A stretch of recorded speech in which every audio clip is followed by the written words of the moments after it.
शुक्लाम्बरधरं विष्णुं शशिवर्णं चतुर्भुजं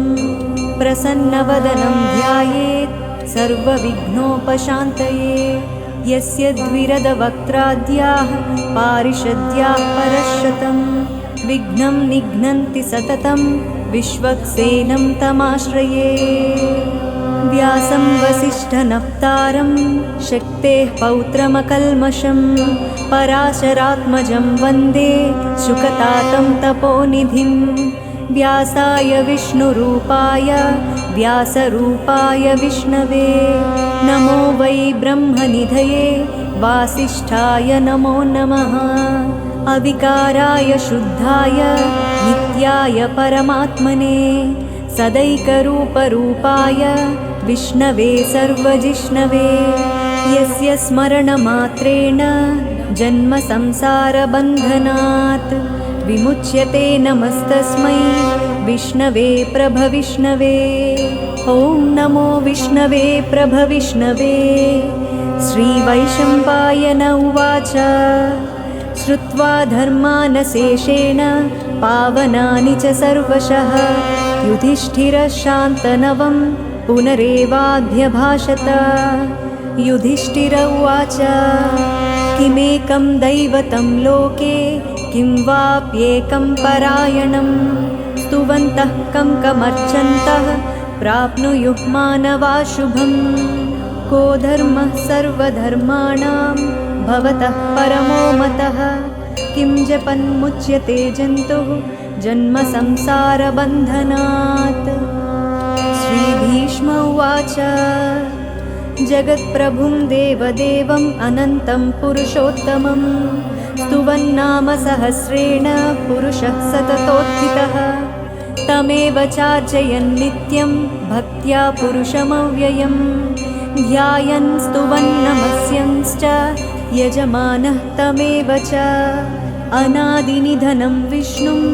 सर्वलोकमहेश्वरं लोकाध्यक्षं स्तुवन् नित्यं सर्वदुःखातिगो भवेत्। ब्रह्मण्यं सर्वधर्मज्ञं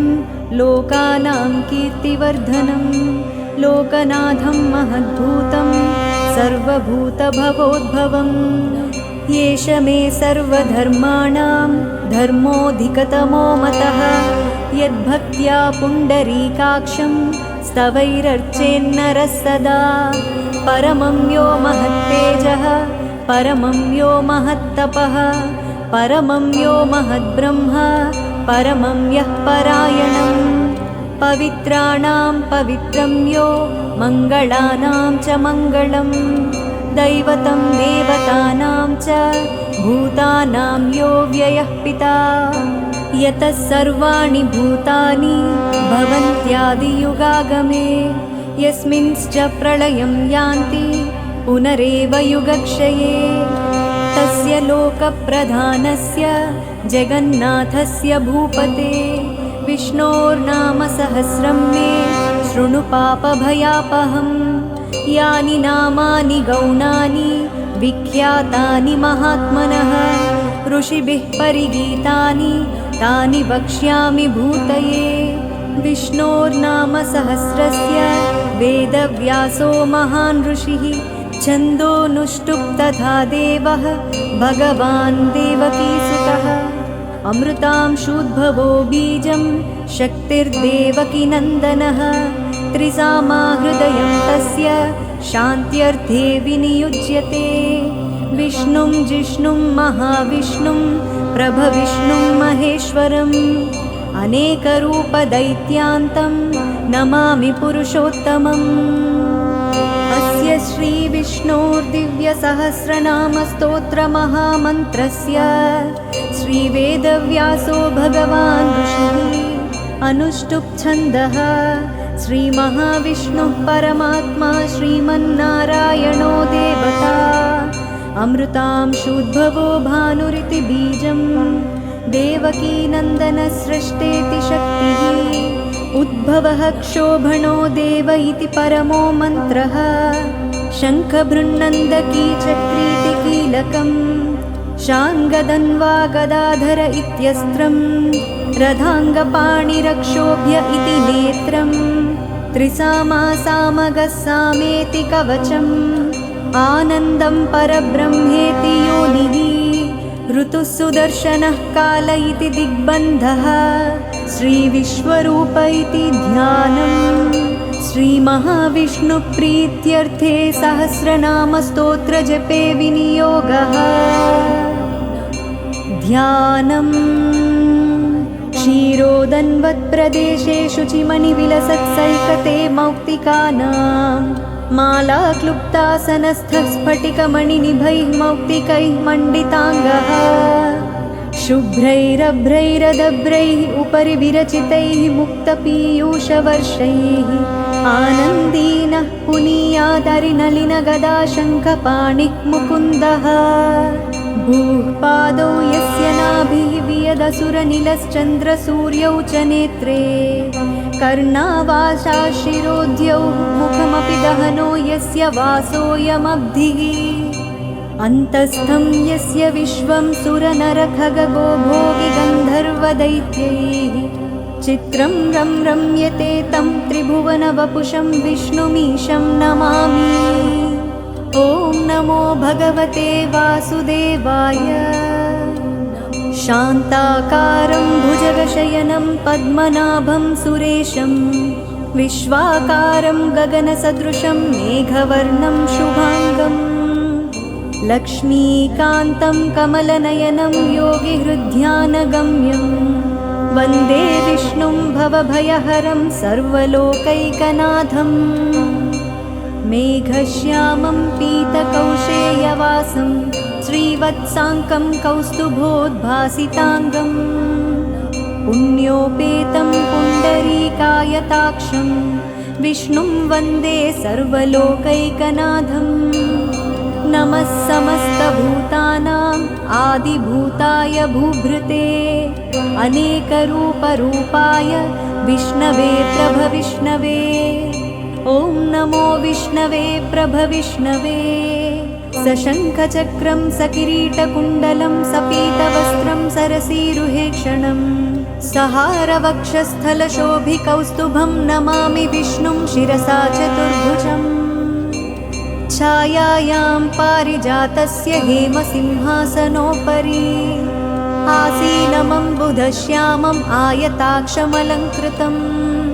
चन्द्राननं चतुर्बाहुं श्रीवत्साङ्कितवक्षसं रुक्मिणी सत्यभामाभ्यां सहितं कृष्णमाश्रये। हरिः ओम्।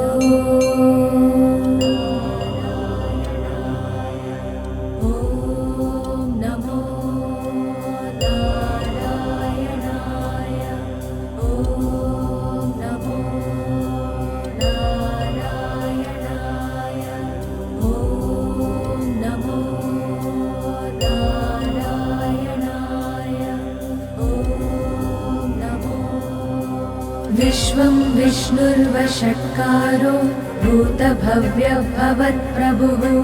भूतकृद्भूतभृद्भावो भूतात्मा भूतभावनः भूतात्मा परमात्मा च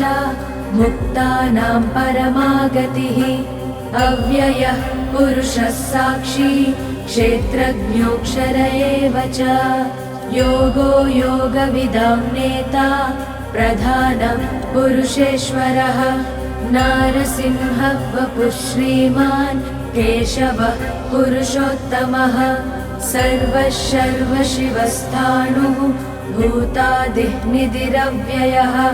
सम्भवो भावनो भर्ता प्रभवः प्रभुरीश्वरः स्वयंभू शम्भुरादित्यः पुष्कराक्षो महास्वनः अनादि निधनो धाता विधाता धातुरुत्तमः अप्रमेयो ऋषिकेशः पद्मनाभो मरप्रभुः विश्वकर्मा मनुस्त्वष्टा स्थविष्टः स्थविरो ध्रुवः अग्राह्यः शाश्वतः कृष्णो लोहिताक्षः प्रदर्धनः प्रभूतः स्त्रिककुद्धामा पवित्रं मङ्गलं परम् ईशानः प्राणदः प्राणो ज्येष्ठः श्रेष्ठः प्रजापतिः हिरण्यगर्भो भूगर्भो माधवो मधुसूदनः ईश्वरो विक्रमी धन्वी मेधावी विक्रमः क्रमः अनुत्तमो दुरादर्शः कृतज्ञः कृतिरात्मवान् सुरेशः शरणं शर्मा विश्वरेतः प्रजाभवः अहः संवत्सरो व्याळः प्रत्ययः सर्वदर्शनः अजः सर्वेश्वरः सिद्धः सिद्धिः सर्वादिरच्युतः वृषाकपि रमेयात्मा सर्वयोगविनिःश्रुतः वसुर्वसुमना सत्यः समात्मा संमितः समः अमोघः पुण्डरीकाक्षो वृषकर्मा वृषाकृतिः रुद्रो बहुशिरा बभ्रुः विश्वयोनिःशुचिश्रवाः अमृतः शाश्वतस्ताणुः वरारोहो महातपाः सर्वगः सर्वविद्भानुः विश्वक्सेनो जनार्दनः वेदो वेदविदव्यङ्गो वेदाङ्गो वेदवित्कविः लोकाध्यक्षः सुराध्यक्षो धर्माध्यक्षः कृताकृतः चतुरात्मा चतुर्व्यूहः चतुर्दंष्ट्रश्चतुर्भुजः ब्राजिष्णुर्भोजनं भोक्ता सहिष्णुर्जगदादिजः अनघो विजयो जेता विश्वयोनिः पुनर्वसुः उपेन्द्रो वामनः प्रांशुः अमोघः शुचिरुर्जितः अतीन्द्रः सङ्ग्रहः सर्गो धृतात्मा नियमो यमः वेद्यो वैद्य सदा योगी वीरः माधवो मधुः अतीन्द्रियो महामायो महोत्साहो महाबलः महाबुद्धिर्महावीर्यो महाशक्तिर्महाद्युतिः अनिर्देश्य वपुः श्रीमान् अमेयात्मा महादृदृत् महेश्वासो महीभर्ता श्रीनिवासः सताङ्गतिः अनिरुद्धः सुरानन्दो गोविन्दो गोविदाम्पतिः मरीचिर्दमनोहंसः सुपर्णो भुजगोत्तमः हिरण्यनाभः सुतपाः पद्मनाभः प्रजापतिः अमृत्युः सर्वदृक्सिंहः सन्दाता सन्धिमान् स्थिरः अजो दुर्मर्षणः शास्ता विश्रुतात्मा सुरारिः गुरुर्गुरुतमो धामः सत्यः सत्यपराक्रमः निमिषो निमिषस्रग्वी वाचस्पतिरुदारधीः अग्रणीर्ग्रामणी श्रीमान् न्यायो नेता समीरणः सहस्रमूर्धा विश्वात्मा सहस्राक्षः सहस्रपात् आवर्तनो निवृत्तात्मा संवृतः सम्प्रमर्दनः अहः संवर्तको वह्निः अनिलो धरणीधरः सुप्रसादः प्रसन्नात्मा विश्वश्रुड्विश्वभुग्विभुः सत्कर्ता सत्कृतः साधुः जह्नुर्नारायणो नरः असङ्ख्येयो प्रमेयात्मा विशिष्टः शिष्टकृच्छुचिः सिद्धार्थः सिद्धसङ्कल्पः सिद्धिदः सिद्धिसाधनः वृषाही वृषभो विष्णुः वृषपर्वा वृषोदरः वर्धनो वर्धमानश्च विविक्तः श्रुतिसागरः सुभुजो दुर्धरो वाग्मी महेन्द्रो वसुदो वसुः नैकरूपो बृहद्रूपः सिपिविष्टः प्रकाशनः ओजस्तेजो द्युतिधरः प्रकाशात्मा प्रतापनः बुद्धस्पष्टाक्षरो मन्त्रः चन्द्रांशुर्भास्करद्युतिः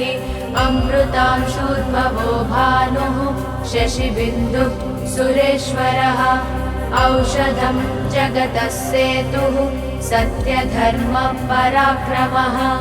भूतभव्यभवन्नाथः पवनः पावनो नलः कामः कामकृत्कान्तः कामः कामप्रदः प्रभुः युगाधिकृद्युगावर्तो नैकमायो महाशनः अदृश्यो व्यक्तरूपश्च सहस्रचिदनन्तचित्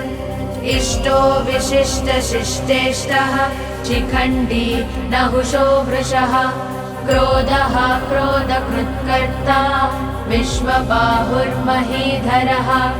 अच्युतः प्रदितः प्राणः प्राणदो वासवानुजः अपानिधिरधिष्ठानम् अप्रमत्तः प्रतिष्ठितः स्कन्दस्कन्दधरो धुर्यो वरदो वायुवाहनः वासुदेवो बृहद्भानुः आदिदेवः पुरन्दरः अशोकस्तारणस्तारः शूरः शौरिर्जनेश्वरः अनुकूलः शतावर्तः पद्मी पद्मनिभेक्षणः पद्मनाभोरविन्दाक्षः पद्मगर्भः शरीरभृत् महर्दिबुद्धो वृद्धात्मा महाक्षो गरुडध्वजः अतुलः शरभो भीमः समयज्ञो हविर्हरिः सर्वलक्षणलक्षण्यो लक्ष्मीवान् समितिञ्जयः विक्षरो रोहितो मार्गो हेतुर्दामोदरः सहः महीधरो महाभागो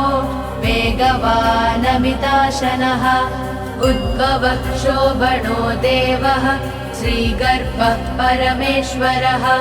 करणं कारणं कर्ता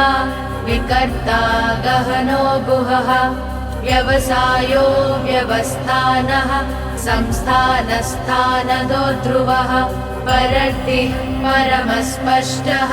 तुष्टः पुष्टः शुभेक्षणः रामो विरामो विरजो मार्गो नेयो नयो नयः वीरः शक्तिमतां श्रेष्ठो धर्मो धर्मविदुत्तमः वैकुण्ठः पुरुषः प्राणः प्राणदः प्रणवः पृथुः हिरण्यगर्भः शत्रुघ्नो व्याप्तो वायुरधोक्षजः ऋतुः सुदर्शनः कालः परमेष्टि परिग्रहः उग्रः संवत्सरो दक्षो विश्रामो विश्वदक्षिणः विस्तारस्तावरस्ताणुः प्रमाणं बीजमव्ययम् अर्धोऽनर्धो महाकोशो महाभोगो महाधनः अनिर्विण्णस्तविष्टो भूः धर्मयूपो महामकः नक्षत्रनेमिर्नक्षत्री क्षमक्षामः समीहनः यज्ञयुज्यो महेज्यश्च क्रतुः सत्रं सताङ्गतिः सर्वदर्शी निवृत्तात्मा सर्वज्ञो ज्ञानमुत्तमम् सुव्रतः सुमुखः सूक्ष्मः सुघोषः सुखदः सुहृत् मनोहरो जितक्रोधो वीरबाहुर्विदारणः स्वापनः स्ववशो व्यापी नैकात्मा नैककर्मकृत् वत्सरो वत्सलो वत्सी रत्नगर्भो धनेश्वरः धर्मकृद्धर्मी सदसत्क्षरमक्षरम् अविज्ञाता सहस्रांशुः विधाता कृतलक्षणः गभस्ति नेमि सत्त्वस्तः सिंहो भूतमहेश्वरः आदिदेवो महादेवो देवेशो देवभृद्गुरुः उत्तरो गोपतिर्गोप्ता ज्ञानगम्यः पुरातनः शरीरभूतभृद्भोक्ता कपीन्द्रो भूरि दक्षिणः सोमपो मृतपः सोमः पुरुजित्पुरुषत्तमः विनयो जय सत्यसन्धो दाशार्हः सात्वतां पतिः जीवो विनयिता साक्षी मुकुन्दो मितविक्रमः अम्बो निधिरनन्तात्मा महोदतिशयोऽन्तकः अजो महार्ह स्वाभाव्यो जितामित्रः प्रमोदनः आनन्दो नन्दनो नन्दः सत्यधर्मा त्रिविक्रमः महर्षिः कपिलाचार्यः कृतज्ञो मेदिनीपतिः त्रिपदः त्रिदशाध्यक्षः महाशृङ्गकृतान्तकृत् महावराहो गोविन्दः सुषेणः कनकाङ्गदी गुह्यो गभीरो गहनो गुप्तश्चक्रगदाधरः वेदासाङ्गोचितः कृष्णो दृढः सङ्कर्षणोच्युतः वरुणो वारुणो वृक्षः पुष्कराक्षो महामनाः भगवान् भगहानन्दी वनमाली हलायुधः आदित्यो ज्योतिरादित्यः सहिष्णुर्गतिसत्तमः सुधन्वा खण्डपरशुः दारुणो द्रविणः प्रदः दिवि स्पृक् सर्वदृग्व्यासो वाचस्पतिरयो निजः त्रिसामासामगः सामः निर्वाणं भेषजं भिषक् सन्न्यासकृच्चमशान्तो निष्ठा शान्तिः परायणम् शुभाङ्गः शान्तिदस्रष्टा कुमुदः कुवलेशयः गोहितो गोपतिर्गोप्ता वृषभाक्षो वृषप्रियः अनिवर्ती निवृत्तात्मा संक्षेप्ता क्षेमकृच्छिवः श्रीवत्सवक्षा श्रीवासः श्रीपतिः श्रीमताम्बरः श्रीदशीशः श्रीनिवासः श्रीनिधिः श्रीविभावनः श्रीधरः श्रीकरः श्रेयः श्रीमान् लोकत्रयाश्रयः स्वक्षस्वङ्गः शतानन्दो नन्दिर्ज्योतिर्गणेश्वरः विजितात्मा विधेयात्मा सत्कीर्तिश्चिन्न संशयः उदीर्णः सर्वतश्चक्षुः अनीशः शाश्वतः स्थिरः भूषयो भूषणो भूतिः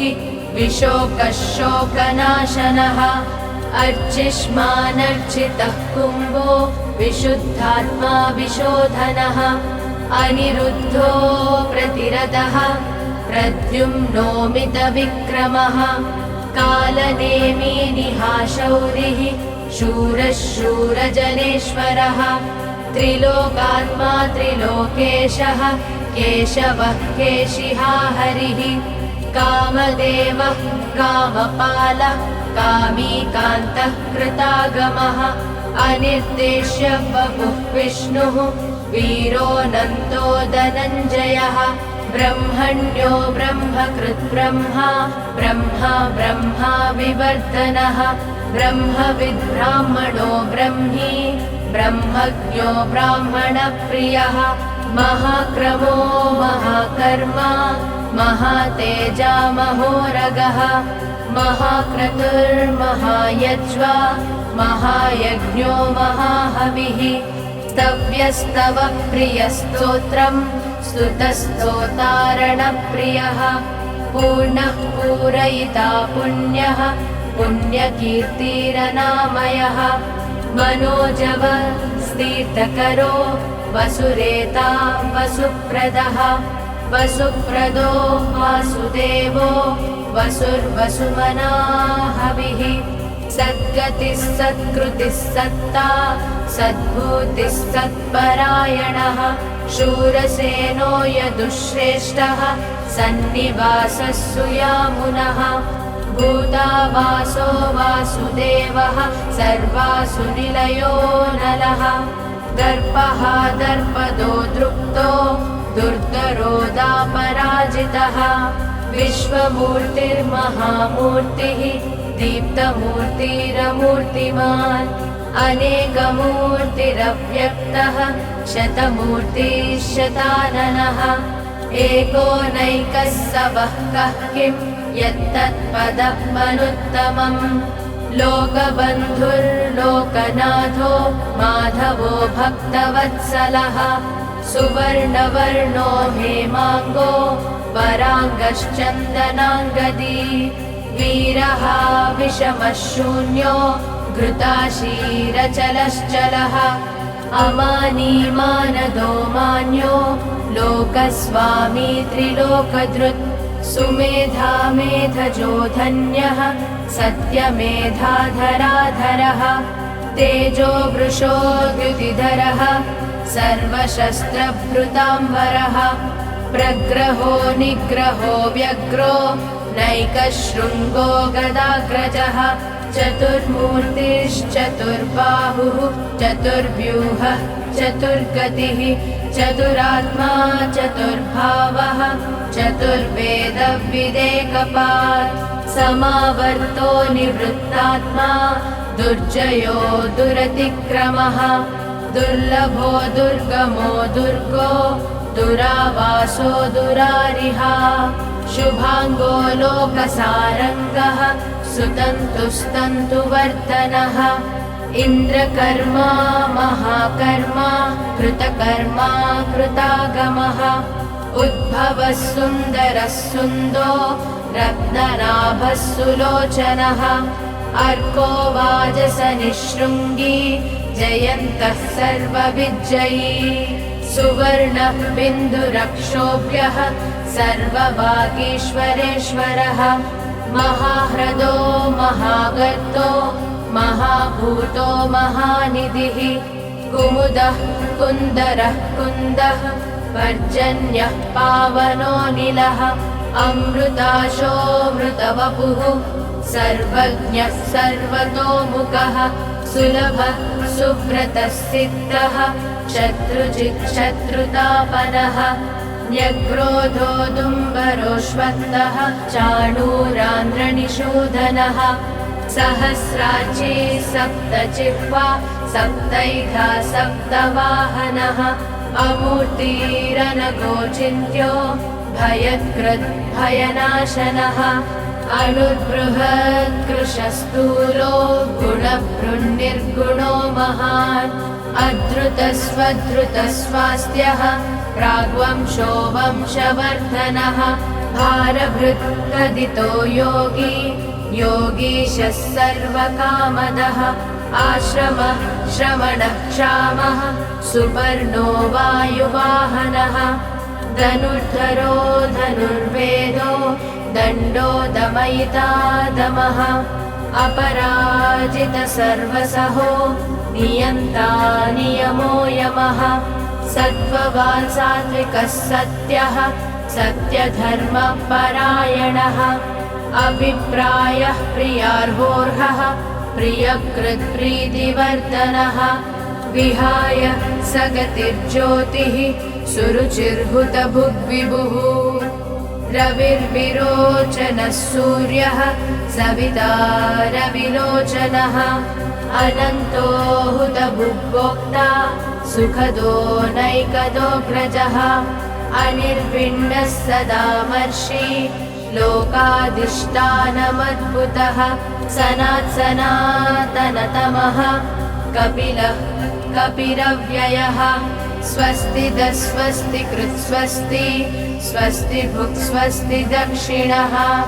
अरौद्रः कुण्डलीचक्री विक्रम्योर्जितशासनः शब्दातिग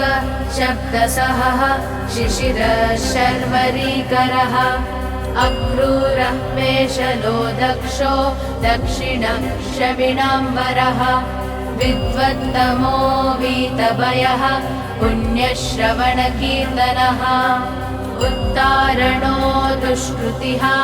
पुण्यो दुःस्वप्ननाशनः वीरः रक्षणः सन्तो जीवनं पर्यवस्थितः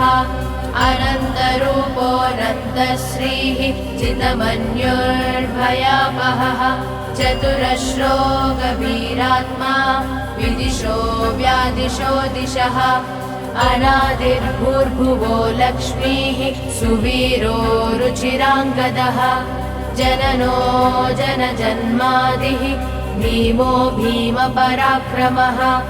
आधारः निलयो धाता पुष्पहासः प्रजागरः ऊर्ध्वगः सत्पथाचारः प्राणदः प्रणवः पणः प्रमाणं प्राणनिलयः प्राणधृत् प्राणजीवनः तत्त्वं तत्त्वविदेकात्मा जन्म मृत्युर्जरातिगः भूर्भुवः स्वस्तरुस्तारः सविता प्रपितामहः यज्ञो यज्ञपतिर्यज्वा यज्ञाङ्गो यज्ञवाहनः यज्ञभृत्यज्ञकृत्यग्नी यज्ञभुक्यज्ञसाधनः यज्ञान्तकृत्यज्ञगुह्यम् अन्नमन्नादयेव च आत्मयोनिस्वयं जातो वैखानः सामगायनः देवकीनन्दनस्रष्टा क्षितीशः पापनाशनः शङ्खभृत्नन्दकी चक्री शार्ङ्गधन्वा गदाधरः रथाङ्गपाणिरक्षोभ्यः सर्वप्रहरणायुधः श्रीसर्वप्रहरणायुध ॐ नमः इति वनमाली गदीशाङ्गी शङ्खी चक्री च नन्दकी श्रीमान्नारायणो विष्णुः वासुदेवोऽभिरक्षतु वनमाली गदीशाङ्गी शङ्खी चक्री च नन्दकी श्रीमान्नारायणो विष्णुः वासुदेवोऽभिरक्षतु वनमाली गदीशाङ्गी शङ्खी चक्री च नन्दकी श्रीमान्नारायणो विष्णुः वासुदेवोऽभिरक्षतु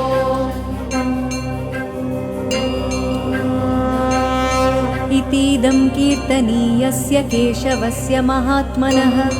नाम्नां सहस्रं दिव्यानाम् अशेषेण प्रकीर्तितम्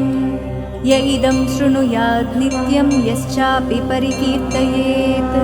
नाशुभं प्राप्नुयात् किञ्चित् सोमुत्रेह च मानवः वेदान्तगो ब्राह्मणः स्यात् क्षत्रियो विजयी भवेत् वैश्यो धनसमृद्धः स्यात् शूद्रः सुखमवाप्नुयात् धर्मार्थी प्राप्नुयात् धर्मम् अर्थार्थी चार्थमाप्नुयात् कामानवाप्नुयात् कामी प्रजार्थी चाप्नुयात् प्रजा भक्तिमान्य सदोद्धाय शुचिस्तद्गतमानसः सहस्रं वासुदेवस्य नाम्नाम् एतत् प्रकीर्तयेत् यशः प्राप्नोति विपुलं ज्ञातिप्राधान्यमेव च